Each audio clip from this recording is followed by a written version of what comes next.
Hello guys and welcome to Dogs Bollocks Reviews. I'm your host Craig and today we're going to be talking about the PC version of No Man's Sky. What can I say? Compared to the PS4 version, which is what I've played as well, the graphics are more or less roughly the same.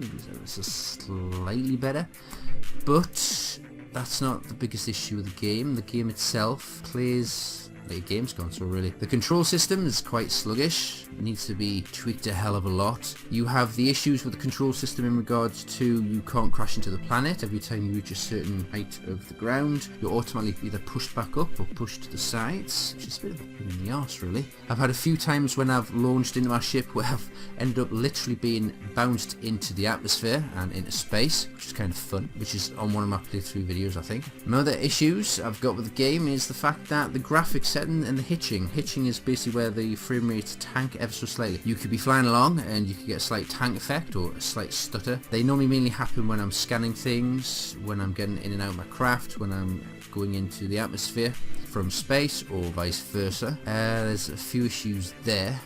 The system itself, in regards to the settings, you have to restart the game every time you change more or less one or two of the settings, which is a pain in the arse if you're having a few problems.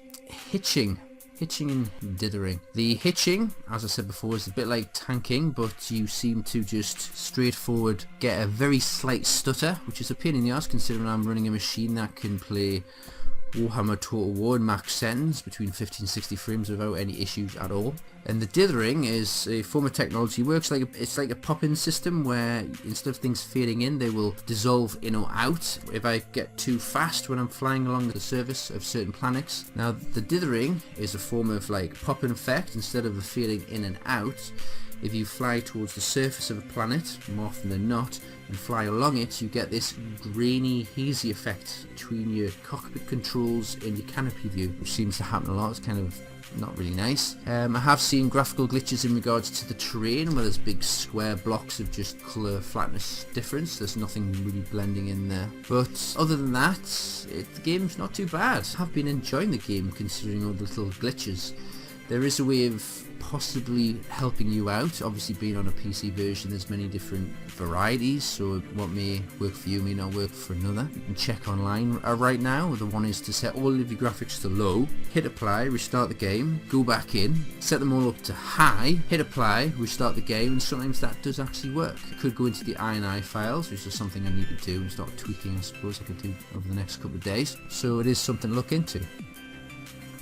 Now, the question is the game worth it? In its current state, as a PlayStation 4 port, which is what I think they've done, and hence that's why there's a 3-day delay, it's from just my opinion, so they've been trying to iron out the kinks in the game, is that it's worth it providing it works on your actual machine. If it doesn't, then it's not really worth it. But then again, on Steam you do have the 2-hour refund policy, so if it is a game you really want to play, then get the game.